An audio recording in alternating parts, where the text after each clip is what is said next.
Welcome to Cryptid Encounters, your podcast for everything supernatural, the mysterious, the strange, and the unknown. Whether you're searching for Bigfoot or fascinated with UFOs, together we explore the stranger side of the world, the cryptids and the paranormal, and encounters with the strange, creepy, and freaky that will pique your curiosity and make you think out loud. I'm your host, Jerry Lopez, and I'm back with another Alaskan encounter story. Takes place not far from where I grew up and where I live now. I hope you enjoy it. Now on to the story. The old man pulled his sled into the forest. He was getting low on firewood, and all signs pointed towards another snowfall heading their way. He decided he'd go out and gather some firewood while it was still possible. His sons and grandsons used to keep his woodpile full, but they'd all moved away last year. There were only a handful of folks left now. The old man took out his axe and began cutting up a large piece of seasoned deadfall into stove-length pieces, stacking them on his sled as he worked. His thoughts wandered as he chopped and stacked into the late afternoon twilight. He could feel the temperatures dropping, chilling the light sweat that he had worked up during his labor. The old man was close to quitting when a movement off in the trees caught his eye. What was that? He stared into the middle distance, waiting for whatever had moved to resolve into the recognizable shape of a bear, or maybe a moose. But no matter how long he stared, he could see nothing, and so dismissed it as a trick of light on his tired old eyes. The old man took up his sled and turned towards his cabin, when a loud crackling rang through the empty clearing. The old man didn't have time to turn and face whatever had crept up behind him. Unaware, 2 days later, the body of the old man would be found floating in the shallow waters off the banks of Port Chatham. To be nominated as the creepiest locale in a state chocked full of wonderfully creepy and mysterious places is saying something.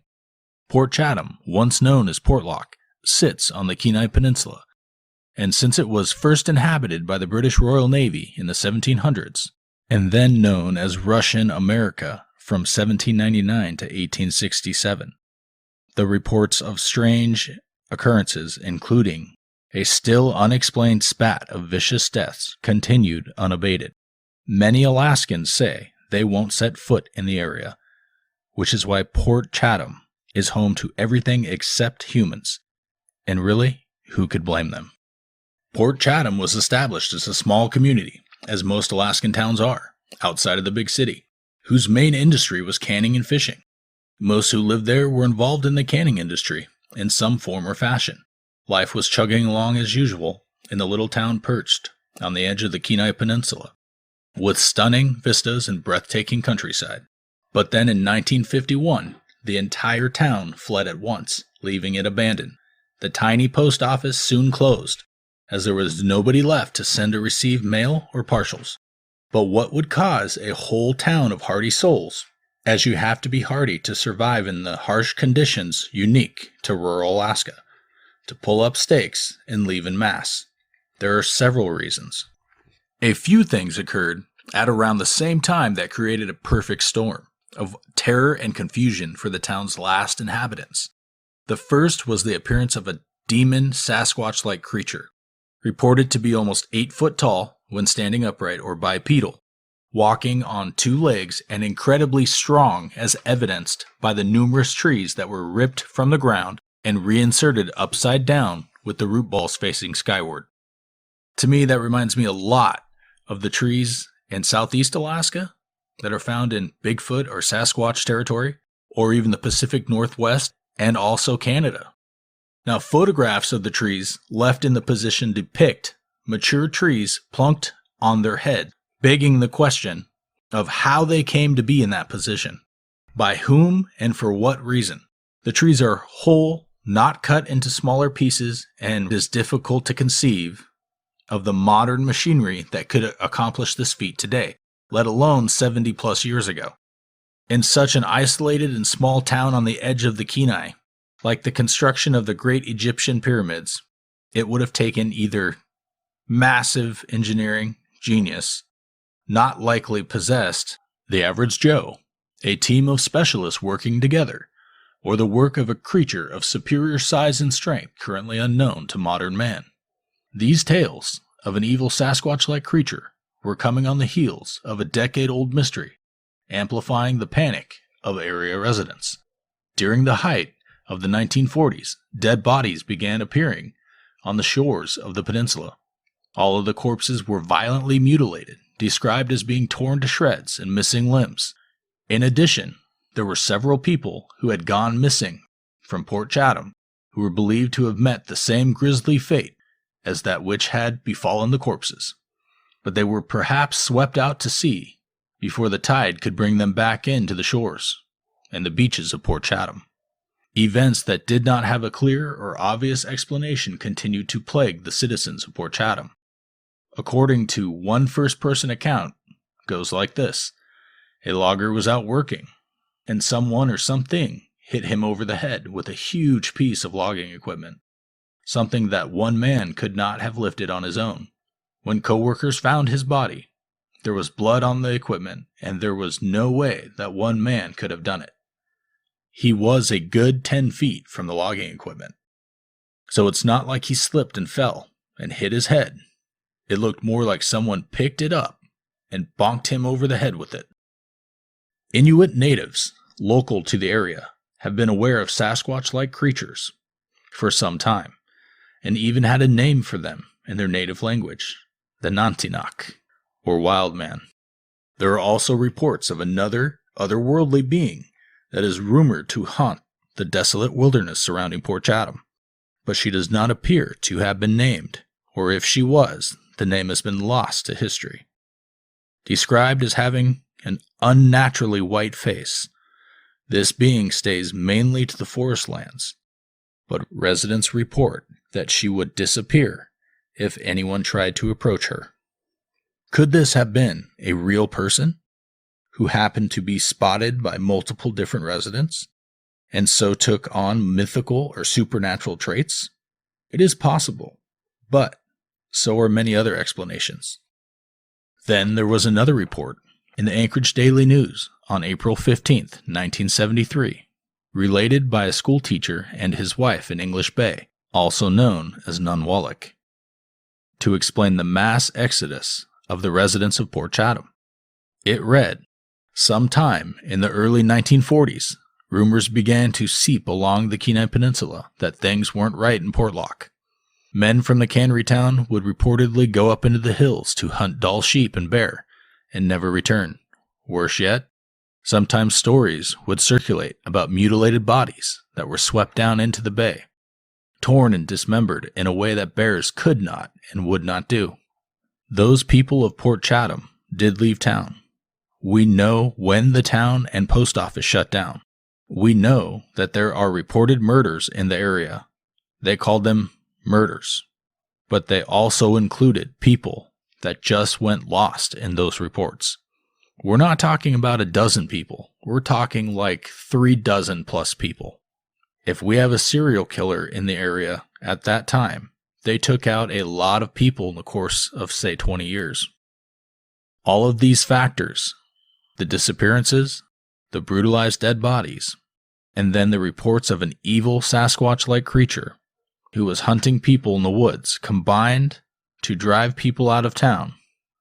And as more people left, the fears of those residents still remaining continued to grow until everyone pulled up stakes and decided to flee.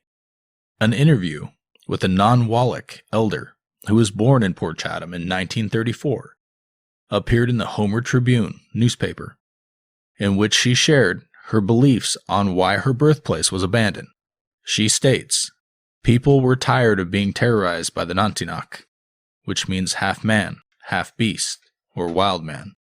For years, many refused to venture into the forest, and many just found it easier to simply move a short way up the coast to Port Graham.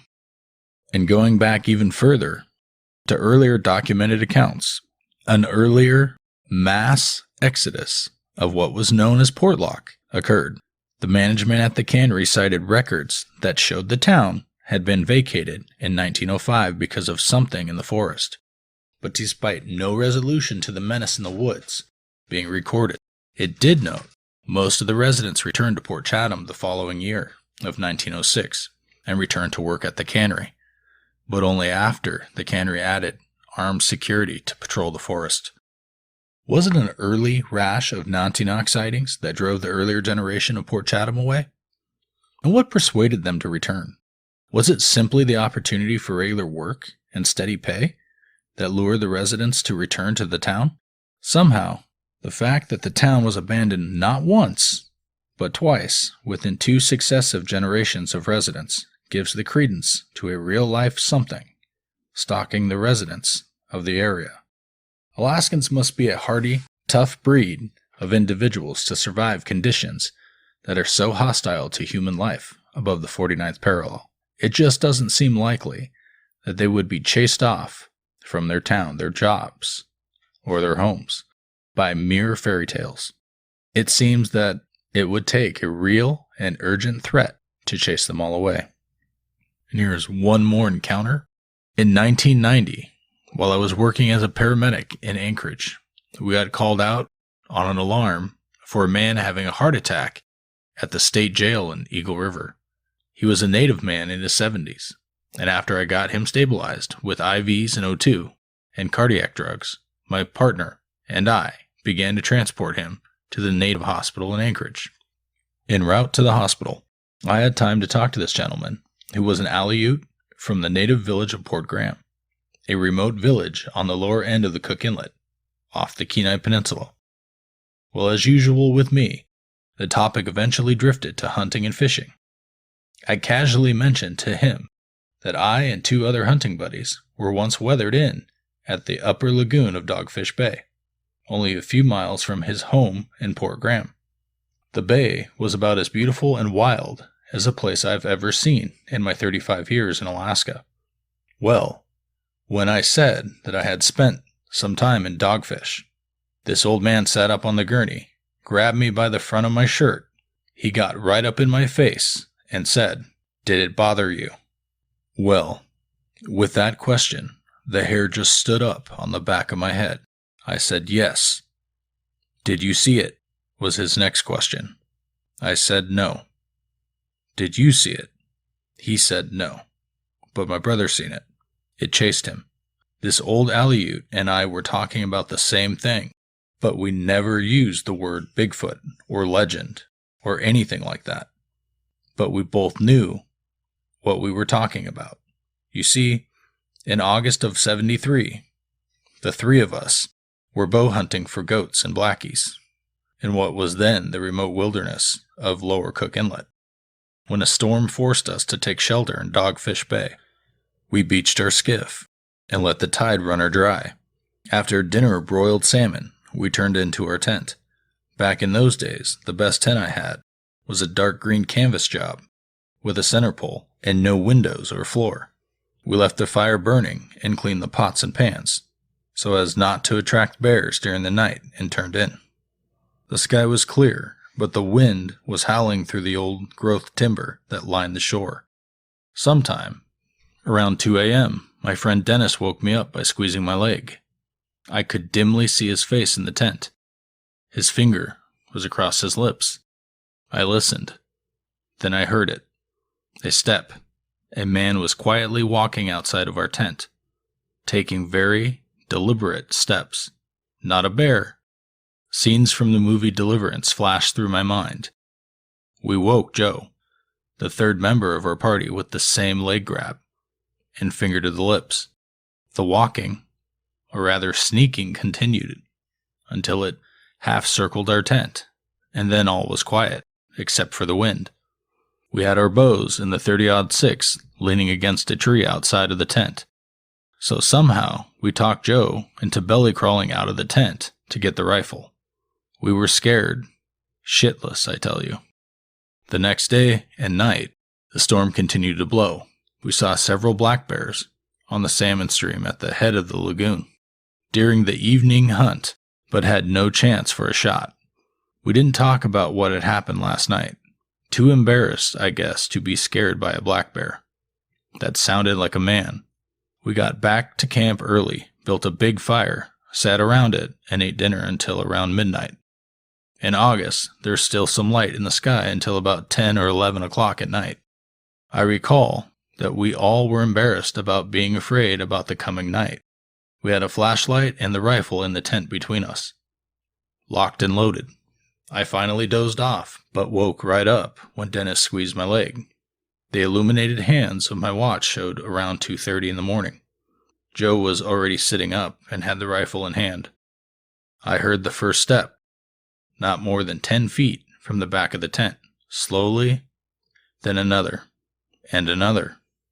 Whatever it was sounded like it was walking on 2 feet, bipedal. It made the same semicircle around the tent. When we finally got enough courage to crawl out of the tent and turn the flashlight on, we saw nothing. No tracks, nothing. The third night, decided if it bothered us again, we would come out of the tent shooting. We were actually scared. It never came back the third night, and the following day, we had a break in the weather and got the hell out of there. So what did drive away the residents of Portlock in 1905, and then Port Chatham in 1951? Whether it was a serial killer, or a demon Sasquatch preying on humans, or simply the oral traditions passed from one to another in the cold, dark nights of a long winter that sparked unreasonable fears in the hearts of the town's residents, it's clear that something was afoot in the little town off the banks of the Kenai Peninsula. And in conclusion, my thoughts. Over 36 people vanished or were killed in Port Chatham in a very short amount of time. They were found to be missing limbs, if they were found at all. Local natives, residents of the area and surrounding areas, have had wild men, Nantinak, or what we may call Bigfoot encounters and sightings. And it doesn't stop there. The Indians of the Yukon in Alaska called them the Nakani, or the Nankantila, or sneakers. The Dene of Canada called them the Nakani, while the Tanana Indians of southwest Alaska called them the Nantina, or the Hairy Man, or the Bushman, and the Gwich'in of the far north of Alaska and Canada that skirt the Arctic Circle referred to them as the Mahoney, and some the Tinjanrui. Native descriptions are eerily consistent across the north. And let's not forget the Kushtaka of the Tlingit people of southeast Alaska. The stories from Port Chatham are eerily similar to the Nakani encounters of the Nahanni Valley in northern Canada. Corpses being found washing up in bodies of water, missing limbs that appeared to be torn or possibly severed from the corpses. There has been Sasquatch and wild men encounters throughout Alaska and the Pacific Northwest and Canada, from the Inuit people to the Athabascans. All in all, across the world, these encounters are still taking place, and not much has changed since the natives' first reported encounters, or the Russian-American Company, or the documented sightings or photos taken by the Hudson Bay Company and reported back to England in 1894, depicting a Sasquatch creature dead in the Yukon territories. I hope you enjoyed this podcast. You guys have a great day or a great night, wherever you're at in the world. And thank you for listening to Cryptid Encounters. We ask if you'd like to share your encounter with the show, go ahead and email us at jerry@cryptidencounters.com or call or text toll-free 1-833-252-9141. Once again, 1-833-252-9141. If you have to call back and leave multiple messages, feel free. Or contact us on Facebook at Cryptid Encounters Podcast.